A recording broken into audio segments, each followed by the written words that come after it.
Hi everyone, welcome to ibkr webinars.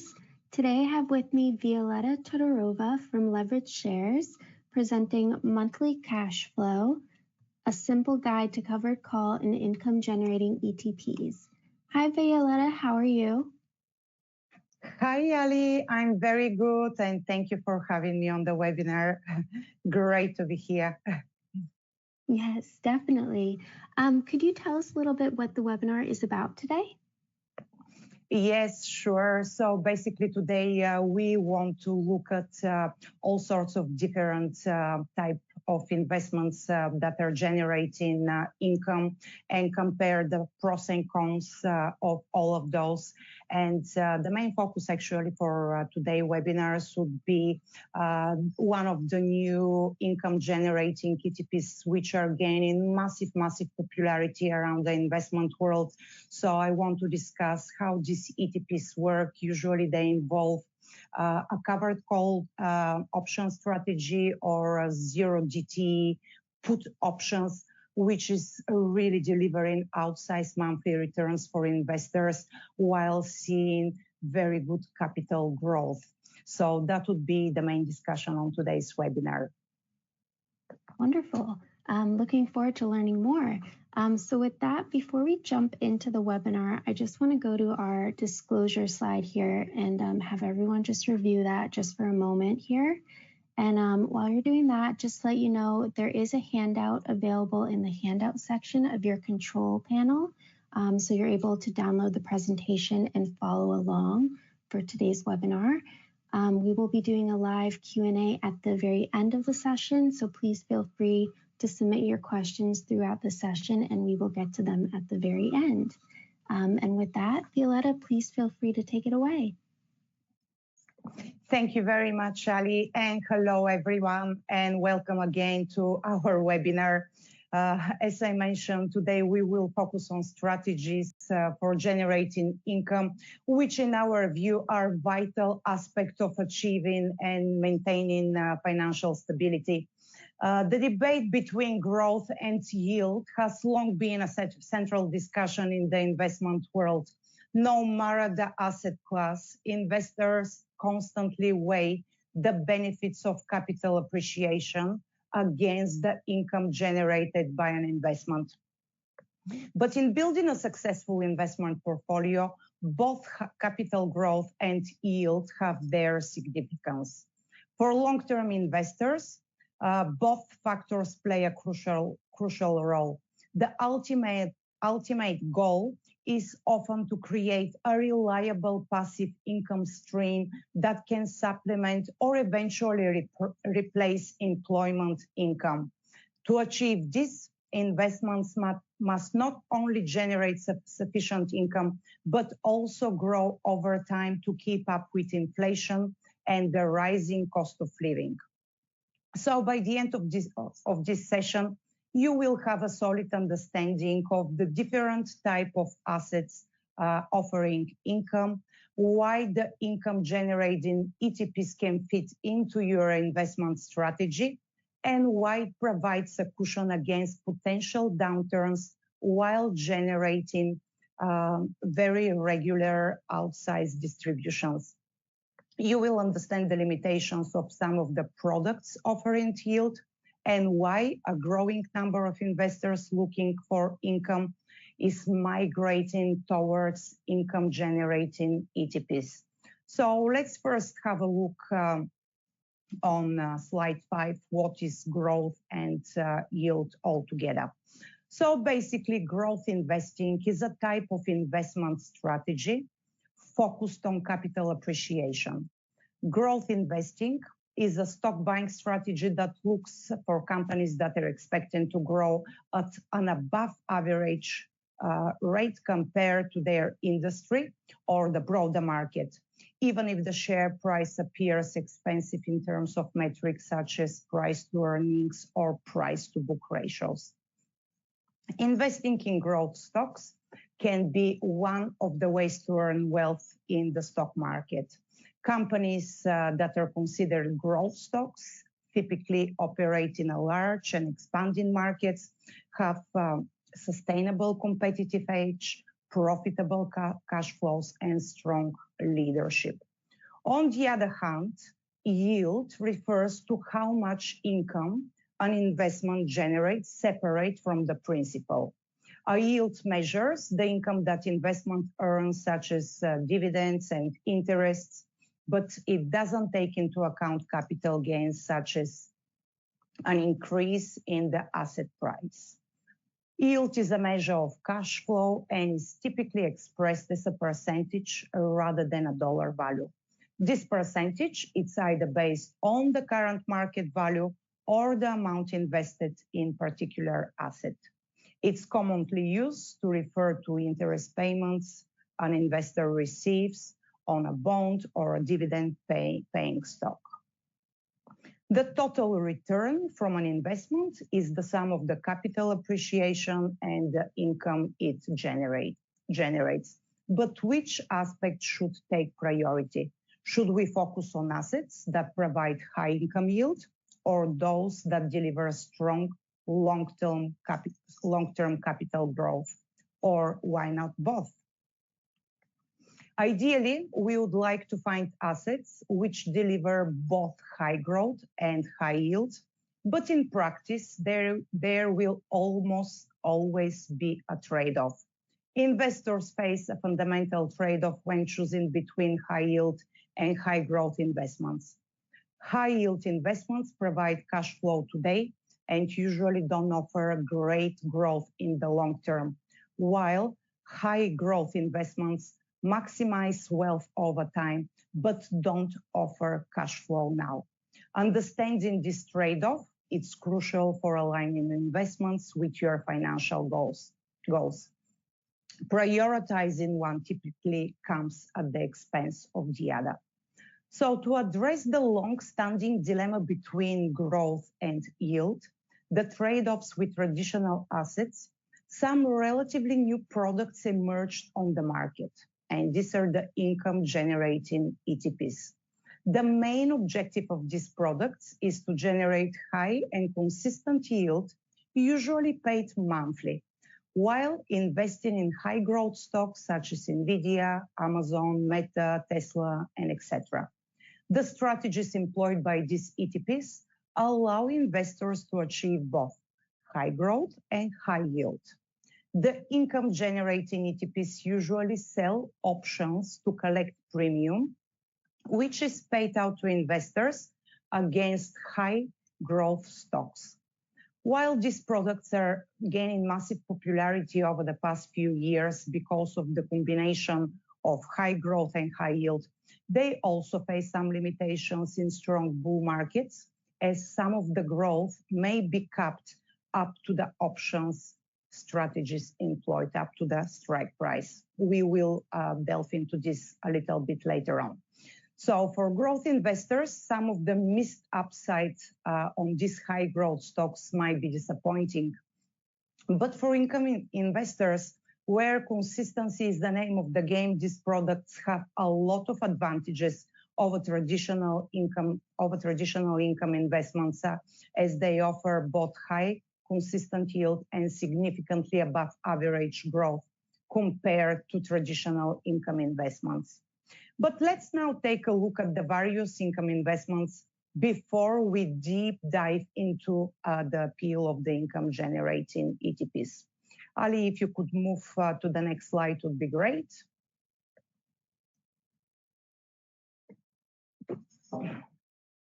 So generally speaking, the most popular income strategies are dividend stocks, fixed income, real estate, REITs, and the relatively new income-generating ETPs. Let's have a look at each one of them in more details. Not all dividend stocks are created equal, and there is always a risk with any kind of investment. But there are some factors that help make a strong dividend stock stand out from the rest of the pack. The hallmark of a solid dividend stock is consistency.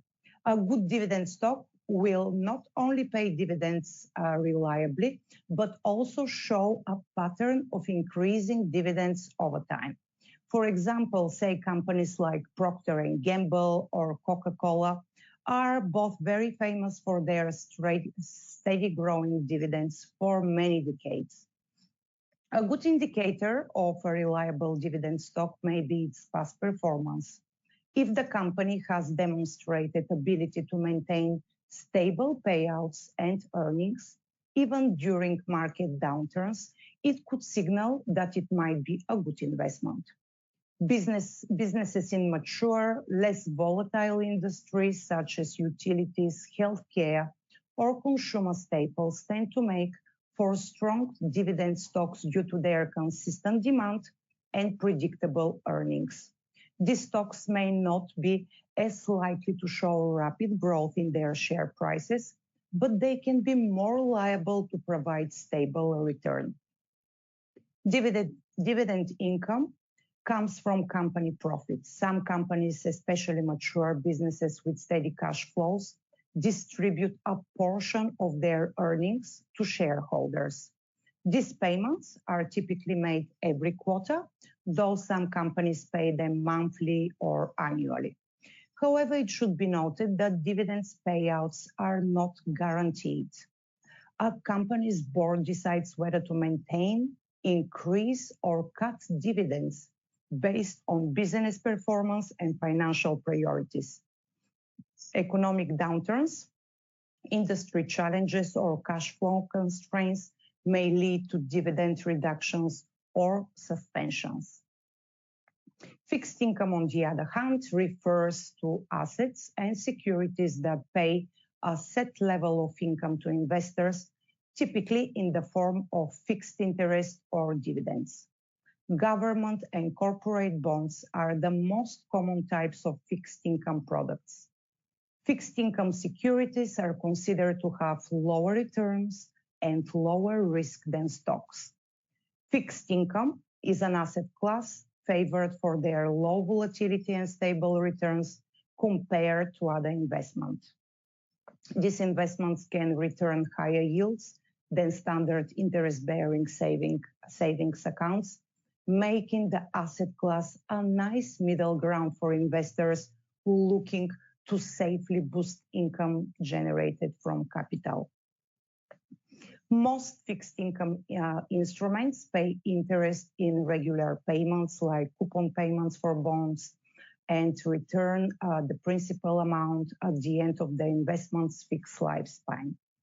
Generally, fixed income investors tend to be retirees or other investors who have already accumulated the majority of their life's income and are looking to generate safe, stable returns as new income stream.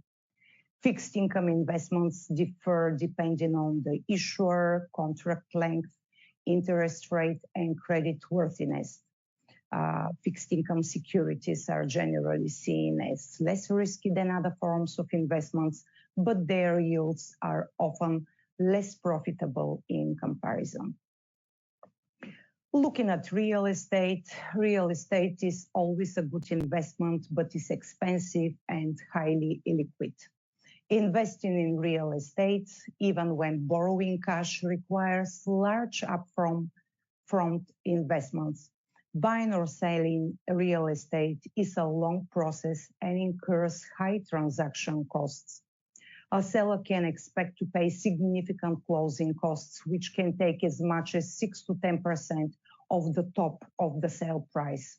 That's hefty cut compared with stocks, especially now that most brokers charge no fees for stock trades. Additionally, it is very expensive to diversify your real estate investments. So property investing, it's all about location. Sales may slump in one area while values explode in another. Diversifying the purchase of real estate properties by location and type, a mix of residential and commercial, for example, requires much deeper pockets than an average investor has. So that's why investors are turning to REITs. REITs are an alternative to traditional real estate. And REITs are companies that own and often operate income-producing real estate, such as apartments, warehouses, offices, malls, and hotels. REITs have a special legal structure so that they pay little or no corporate income tax if they pass along most of their income to shareholders. The most reliable REITs have strong track record for paying large and growing dividends. Many online brokers offer publicly traded REITs and REITs ETFs, so they're pretty widely available. Investors can purchase REITs on the stock markets just like any other stock, and the best REITs have a record of increasing their dividends on an annual basis, so investors could have a growing stream of dividends over time. Just like dividend stocks, REITs dividends are not protected from tough economic times. If REITs doesn't generate enough income, it will likely have to cut its dividend or eliminate it entirely. And here comes the income generating ETP. An income ETP is a type of exchange traded product designed to generate monthly income for investors by buying certain option strategies. The income comes from selling option contracts to collect premium within the ETP. These ETPs may use strategies like covered calls or cash secured puts. And unlike dividend stocks, which are tied to a company profitability and company decisions, options ETP generate income from selling options contracts, and their income depends on market conditions, volatility, and of course, the ETP strategy. Generally, these ETPs outperform the underlying assets in bear and sideways markets, so investors don't need to worry about their distributions in market downturns. Dividend stocks typically pay dividends quarterly, while income options ETPs aim to pay out a monthly distribution yield, although it might vary by ETP provider. Volatility is one of the biggest factors affecting options prices. Traders usually look at implied volatility to gauge expected future stock price movements. Implied volatility, therefore, is built into the options price and reflects what the market thinks might happen. If implied volatility spikes, options typically become more expensive, even if the stock price stays the same or trades within a narrow trading range. If implied volatility drops, options tend to become cheaper, making them less attractive to option sellers. Therefore, in volatile markets or during trading ranges, when the market anticipates a breakout and implied volatility spikes, the income-generating ETPs tend to offer higher distributions. And could we move to the next slide, Tali? Perfect. We all know that in today's volatile markets, investors are constantly seeking strategies that offer a balance between growth, income, and protection. That's where the income-generating ETPs come in.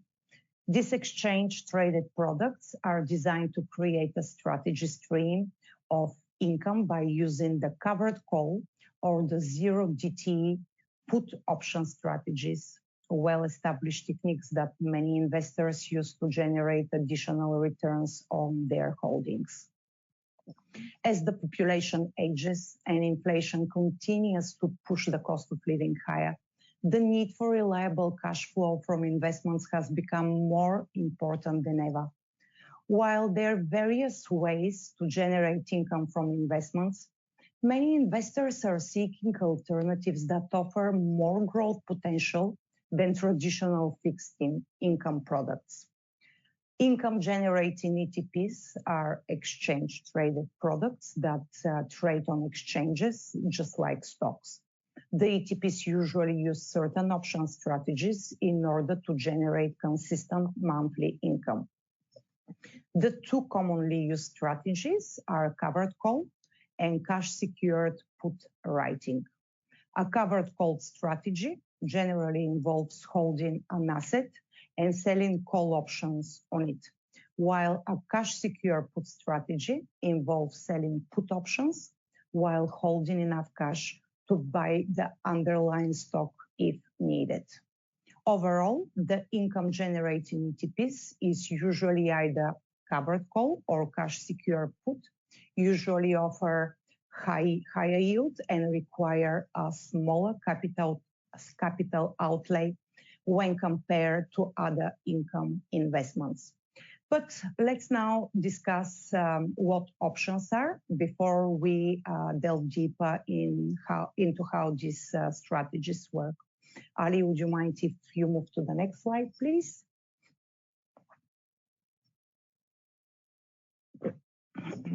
So let's have a look at options and how they work.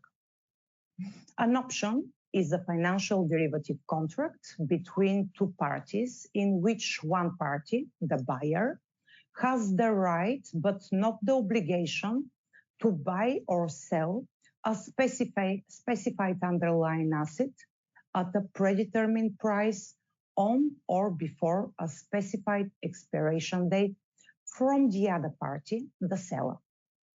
The counterparty or the seller of the option has a contingent liability obligating themselves to fulfill the transaction if the buyer exercises their right. A key characteristic of options is that the buyer is not obligated to execute the trade and will only do so if changes in the price of the underlying makes the option profitable. This mechanism provides the buyer with a protection against adverse market movements in the underlying while enabling them to profit from favorable ones. The risk of loss is carried by the seller, who charges the buyer fee for taking on this risk. This fee is called the premium. This feature of an options contract differentiates it from other derivative instruments, such as futures contracts, where both parties to the contract have the obligation to complete the transaction at the future date, regardless of market conditions. In an options contract, only the seller has the obligation to transact, but this obligation is contingent upon the buyer's decision to exercise their rights under the contract. The act of enforcing the buyer's right under an options contract is termed exercising the option. So basically, there are two types of options, calls and puts. A call option gives the options buyer the right to buy a specified asset at a specified price during a specified period. Upon exercise of that right, the option seller is obliged to sell the underlying asset to the options buyer, while a put option gives the options buyer the right to sell a specified asset at a specified price during a specified period. Upon exercise of that right, the option seller is obliged to buy the underlying asset from the options buyer. An options contract must relate to a clearly identifiable asset, such as a specific stock, an index, a particular futures contract, a debt instrument, foreign currency, or a commodity. This identifiable asset is known as the underlying asset, and income-generating ETPs use various instruments as an underlying asset. The strike price, that's the other component, or the exercise price, is the agreed price at which the underlying asset will change hands if the option is exercised. It is the price for which the underlying asset can be bought in the case of a call option or sold in the case of a put option if the buyer of the option elects to exercise its right. At the time of deciding whether or not to exercise an option, the buyer will exercise it only if it is profitable to do so.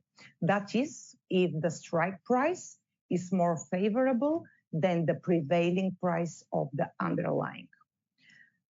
Such an option is described as in the money. A call option is in the money if the price of the underlying is higher than the strike price, while a put option is in the money if the underlying asset is lower than the strike price. If exercising the option would result in a loss, the option then is set to be out of the money.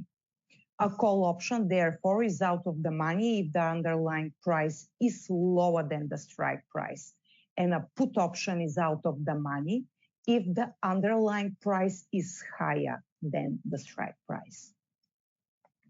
An option is at the money if the underlying price is the same as the strike price. This applies, of course, to both call and put options. The expiry date of the option, also known as maturity date, exercise date, or declaration date, is the last day on which the option may be exercised. In this context, there are two different types of option styles. An option can either be American or European style. So American style options can be exercised by the buyer at any time from the date of purchase up until and including expiry date. European style options can be exercised by the buyer only on the specified expiry date. The premium, that's the last component of an option, is the cost of price of the option. It is the amount paid by the buyer of an option to the seller of that very particular option. So Ali, if we could move to the next slide and have a look at the covered call strategy, please.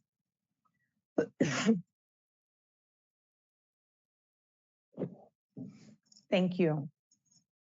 So let's now dive deeper into the covered calls and discuss what the strategy is, when is best to use it, how to set it up, and how to exit it. A covered call is an option strategy where an investor holds a long position in an asset, such as a stock, ETF, or a commodity, and sells call options on that same asset. In return for the sale of the call options, the investor receives a premium. The underlying asset can either be owned in advance or purchased when implemented the covered call. A covered call gives the options buyer the right to purchase the underlying asset from the call option seller at a specified price, which is the strike price, and at any time on or before expiration date. The strategy is considered covered because the option seller already owns the underlying asset, mitigating the risk of having to purchase the asset at a higher market price to fulfill its obligation in the call option if the call option is exercised. The covered call is one of the most popular strategies among investors. The primary objective of the strategy is to earn premium from the sale of the call options, which can provide a buffer against potential future declines in the underlying asset's price. The potential losses are limited to the downside movement in the underlying price, less the premium received from writing the call option. A covered call is also considered a type of hedging strategy where the investor sacrifices some potential upside of the underlying asset for a certain period of time in exchange for the option's premium.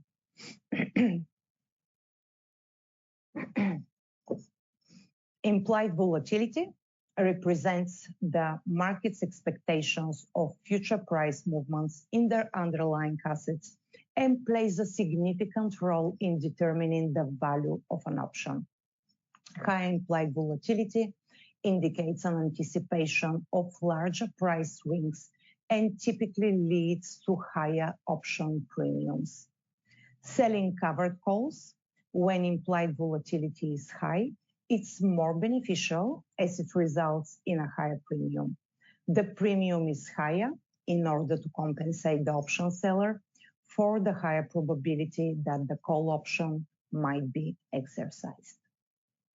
Generally, the covered call strategy is ideal for investors who are neutral to moderately bullish on a certain asset and are intending to hold it for an extended period of time. Writing calls over those assets helps investors generate additional income and lower the cost basis of the original position. The strategy is a relatively easy position to establish. First, the investor needs to select an underlying asset to buy, which is willing to hold for the duration of the options contract or longer. Once the underlying asset is bought, then the investor can select the call option to sell. Typically, one call option could be sold for every 100 shares of the underlying. The key consideration when choosing the call options are, of course, the strike price and the expiry date. The strike price is usually above the current market price or out of the money and is a level at which the investor is comfortable to sell the underlying. The closer the current underlying price is to the strike price of the call option, the higher the premium will be. This is because the probability of the covered call becoming in the money, where the strike price is lower than the underlying price, and being exercised at expiration, it's higher. The expiration date is based on the investor's time horizon and market outlook. Expiration dates can range from 1 week to several months out. The further out is the expiration date, the higher the premium for the option, as it has more time to become in the money. If the fund manager of an ETP, income-generating ETP, has a bullish view on the underlying in the short term, it could select a call option with a higher out-of-the-money strike price in order to preserve more of the underlying's upside potential for the duration of the strategy. However, the further out-of-money call options would generate less premium income. If the fund has a negative, neutral, or mildly bullish view on the underlying in the short term, it could select at-the-money call option with a strike at or very close to the current share price. And depending on the overall market condition, the trend of the underlying, short-term price expectations, implied volatility, and etc., the fund would choose the most appropriate strike price at the time, while, of course, adhering to the covered call strategy.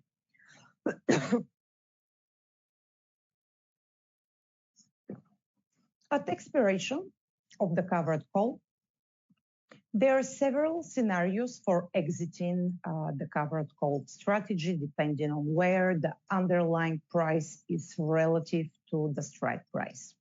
The covered call can be re-established once the call option lapses. If the call option is out of the money and expires worthless, the investor can simply sell another call. If the call is in the money and the underlying asset is called away, the investor can easily set up the cover call again by purchasing the underlying and selling a new call option. So can we move to the other slide, Ali?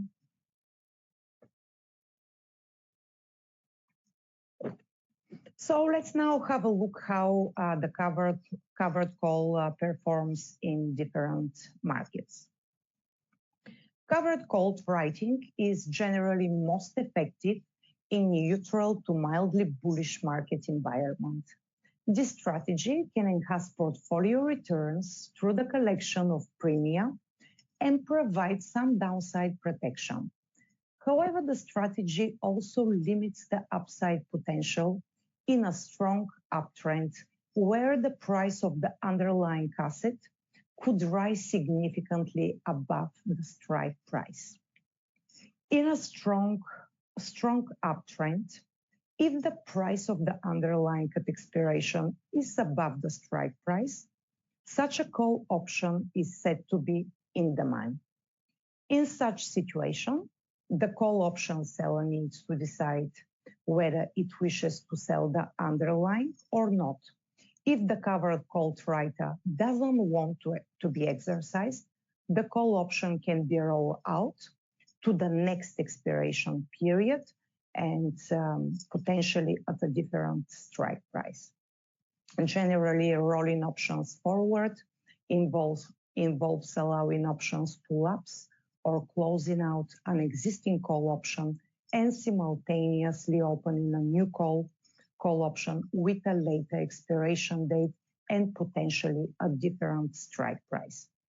This technique could also be used to avoid the sale of the asset when the original call option is approaching or is at expiration and the underlying price is above the strike price. If the call is not rolled over, the option will be exercised by the option buyer and the covered call writer has to sell the underlying at the strike price. In this case, the call option seller keeps the premium received originally and the gains from the rise of the underlying asset up to the strike price. Any movement above the strike price is generally forfeit. In a downtrend, if the underlying price has declined below the call strike price at expiration, the option will expire worthless and the call writer would retain the underlying and keep the premium received from selling the call. Such a call option is said to be out of the money. The call seller would incur a loss in its shareholding position, which would be partially or fully offset by the premium received. If the underlying price has moved sideways and is the same as the strike price, such an option is said to be at the money. At the money options are rarely exercised by the buyer of the call. Therefore, the call writer has a good probability of retaining the underlying asset and keep the premium. The maximum profit potential from the strategy is if at expiration, the price of the underlying is at or close to the strike price of the call option. And can we move to the next slide, please?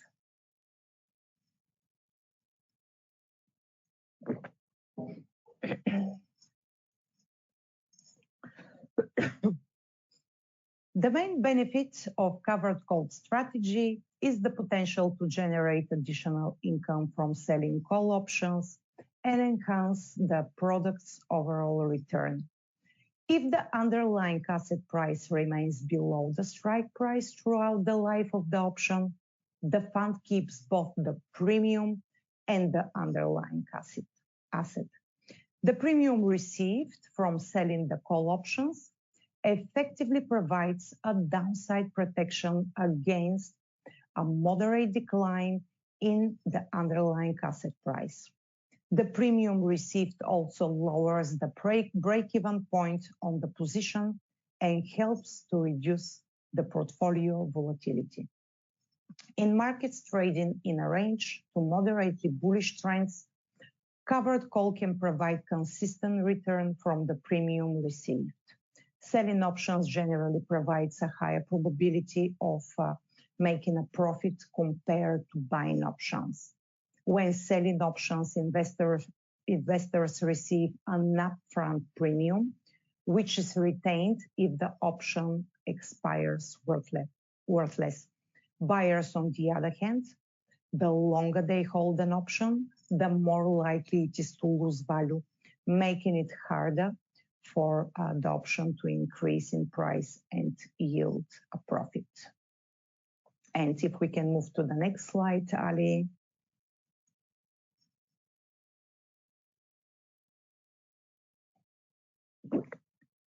So let's have a look at the risks from the covered calls. So basically the maximum gains at expiration are limited by the strike price. If the price of the underlying is at the same strike price, the covered call strategies reaches its peak profitability. However, if the underlying price increases significantly above the strike price, the covered call strategy would miss out on the full upside potential. So the maximum gain for the option seller, if the current price is above the strike price, is equal to the strike price less underlying asset price plus the premium received. So this is the trade-off for investors, jeopardizing some of the potential upside in return for consistent income. Another trade-off is the obligation to sell. If the price of the underlying asset is above the strike price at expiration, the covered call writer must sell the asset at the strike price. The covered call writer could select a higher out-of-the-money strike price and preserve more of the stock upside potential for the duration of the strategy. However, the further out-of-the-money call would generate less premium income. And let's move to the next slide.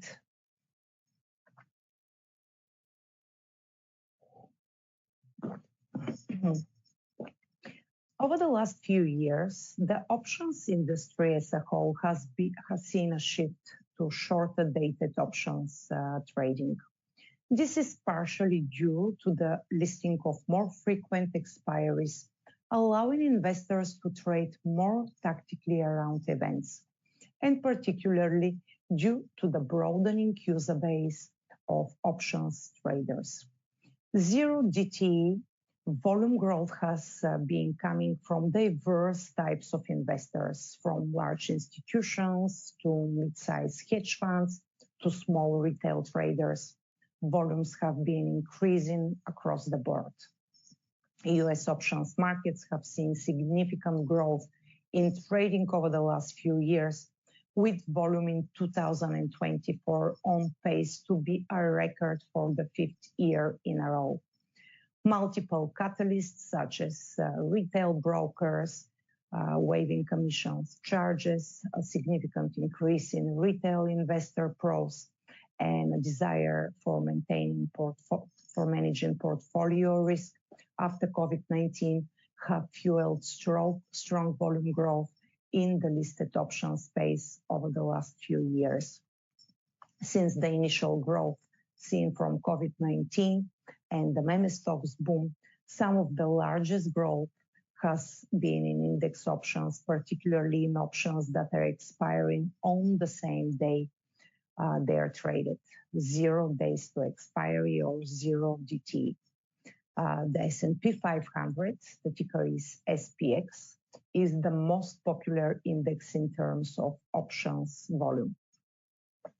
From 2000 to 2019, total US listed options volume increased at an annualized rate of 11%. But from 2019 to 2024, the industry has been growing at 24% annually.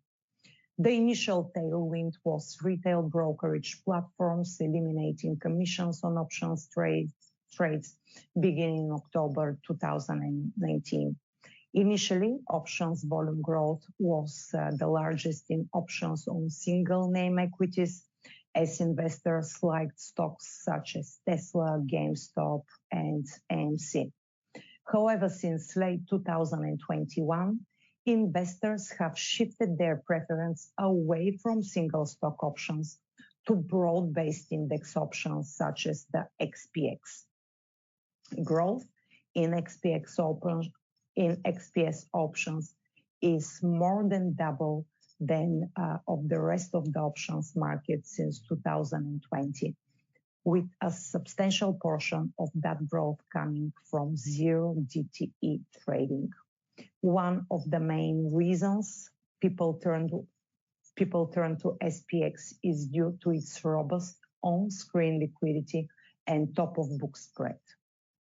Short-dated options in general offer investors an expensive way to express a short-term view to complement a longer-term strategy, to hedge a portfolio or to trade tactically around events such as Federal Reserve meeting announcement. So that's why we are seeing such a big rise in volumes in zero DT options. And can we move to the next slide, Tali?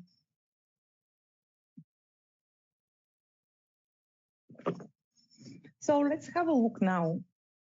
What are the zero DT put options? Unlike regular call or put options, the zero DT options are contracts with less than 1 day until expiration.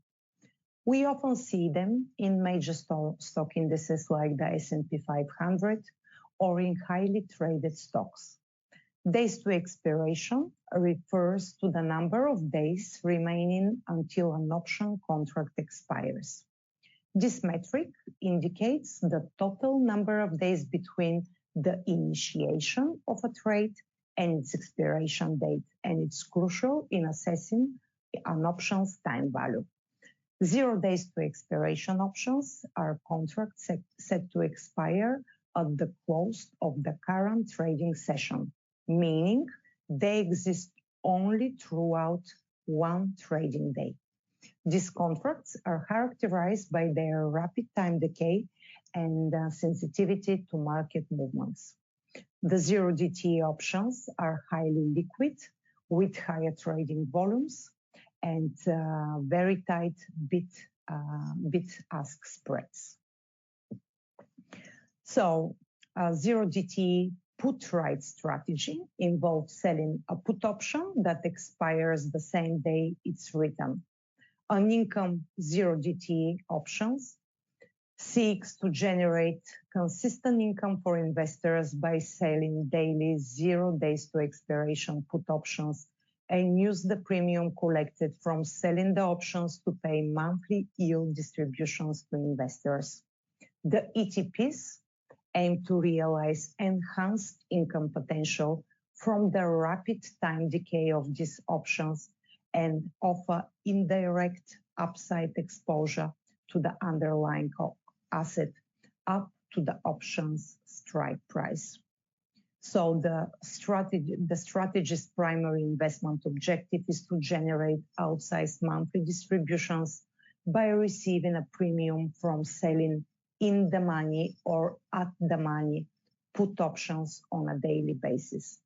The payoff characteristics of selling puts is the same of the buy and ride strategy and is most effective in neutral to moderately bullish markets.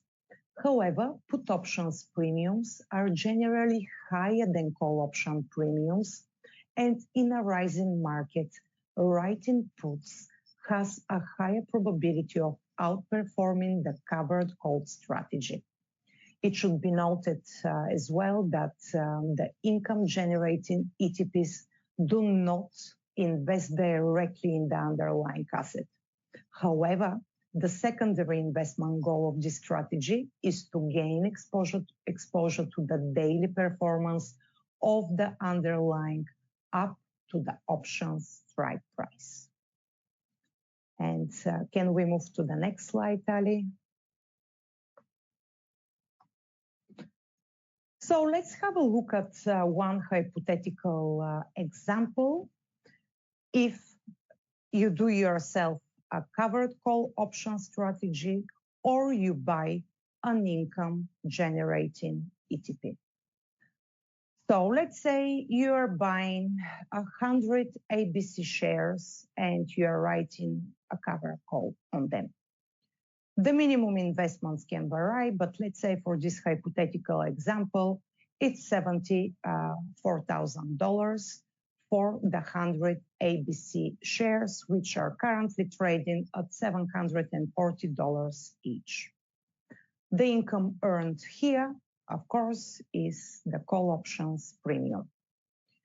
So you have full ownership of ABC shares and you have a full control over the call writing strategy. Where the disadvantages comes here. First, high capital requirement. $75,000 to pay upfront could be significant amount or large amount for some investors. It is time consuming. It requires execution and monitoring the options. Buying shares and writing calls require a significant capital investment, making it costly for investors to build a diversified portfolio while executing this strategy. And lastly, the last disadvantage is the capped upside if the underlying is in a very, very strong bull market. And if we can move to the next slide.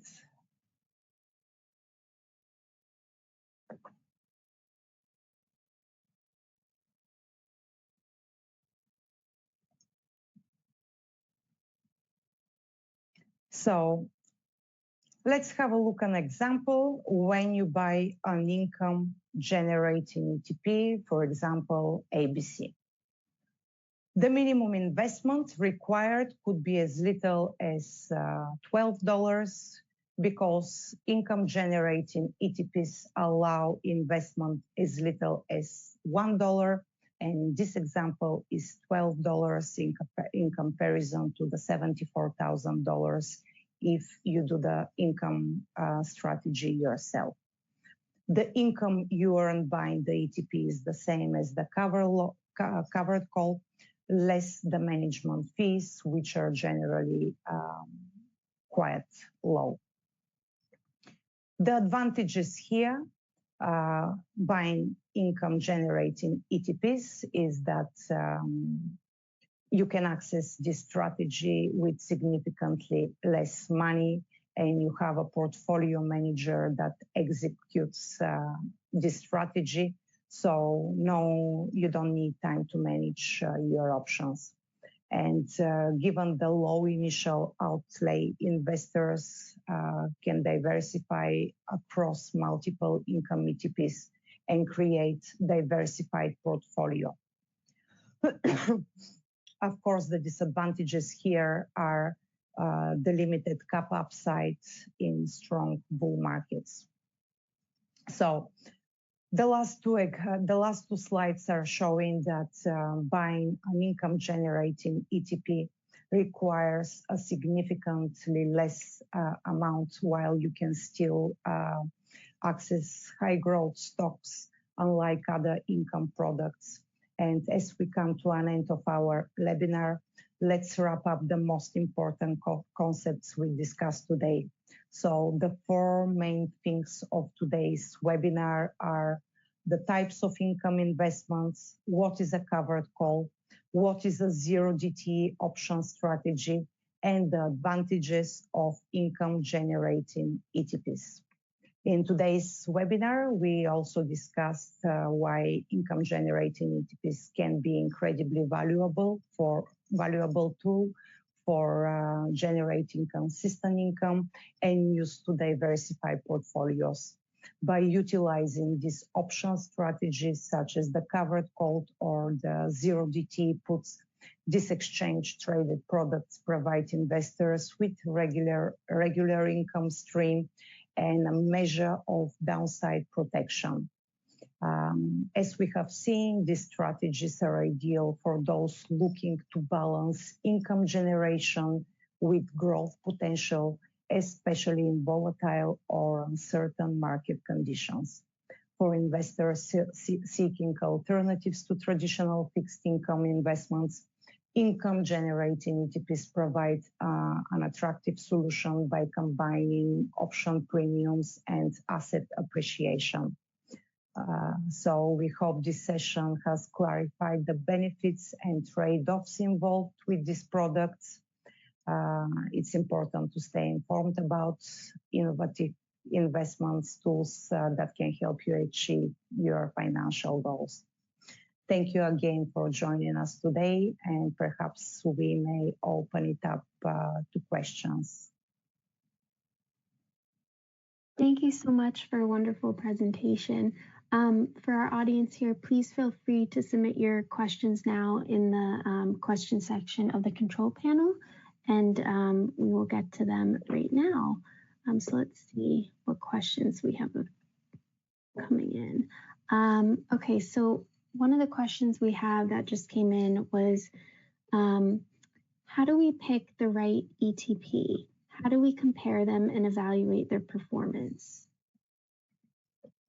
That's a very good question. So here there is no right or wrong way how to select an ETP. Generally, there are a couple of income-generating providers out there which use similar while different strategies. Some ETPs, for example, use expiration dates which are 3 months out from now, while others can use 0DT, which expire today, or expiring in 1 week. So that would determine, depending what the expiration date that the fund chooses, that would determine the premium collected. So with income shares ETPs, we are generally using 0 days to expiry or 1 week, and we are gathering that this strategy is working best. But however, investors should always focus on, if you can check the track record, what is the consistency of the yield offered by the ETF provider. If you see an outsized growth that has been sustained over an extended period of time, this is generally an indication that this ETP is performing very well. Another point for investors to look when comparing at ETPs is what's happening to the NAV price. We have the distributions, the monthly distributions, which these ETPs are generating. However, if we are in a very strong bull market, the NAV will be gradually eroding. So you have to compare between similar products, what is your NAV erosion, and compare it with your distribution yield to calculate what is the total return of that ETP. I hope that answers the question. Great. And our next question here is, what types of ETPs are suitable for this bear market? Actually, both ETPs are suitable in a bear market, the covered call and the 0DTP. We've mentioned earlier that the payoff diagram, it's exactly the same. However, with the 0DTE put options, we can see an outperformance during a bear market just because, as we've mentioned, put options have higher premiums, and that will likely trigger outperformance of the 0DT put option covered against the covered call strategy. Wonderful. And I guess another question here is, someone is asking if you can please give some examples of an ETP again. Just an example of an ETP that investors can look at. So basically, there are a couple of providers, but I can quickly mention some of the income shares ETPs that we provide. So we have a wide variety of ETPs. Usually we focus on high growth stocks. Remember, we were talking about the debate, are you willing to invest in growth stocks or income stocks? So our products are kind of trying to aim to offer high growth. That's why we invest the underlying asset is a high growth single name stock such as Nvidia, Amazon, Tesla, Meta, all of the Magnificent Seven, or we are tracking performance of the S&P, which is the most liquid and offers the best spread of any option around the world, or a commodity. So we are seeing some very interesting things with commodities, which are generally not income-bearing investments. When you combine ETP products, say on gold, you have the price appreciation of gold plus a dividend distribution. So we are seeing a lot of tractions on these options. Other providers are YieldMax, for example. They also offer quite a big range of products. So I guess there are 4 or 5 players in the industry right now. I hope that helps. Wonderful. Thank you so much, Violeta, for today's presentation. We look forward to having you back again in the future. And with that, for our audience, a recording will go out at the end of this session about 2 hours after. So please look out for that in your inbox for replay. And you can also download the handout from our website that will be uploaded later today as well.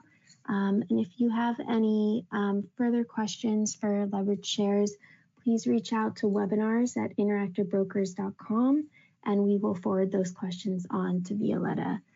Thanks again, Violeta, for today's presentation. I will get that registration report to you right after the webinar. Thank you, Ali, and thank you everyone for joining our webinar. I hope you found some valuable insights. Thank you. Wonderful. Have a good rest of your day. Thank you, Ali. Thank you. Have a great day. Bye. Bye. Bye. Bye.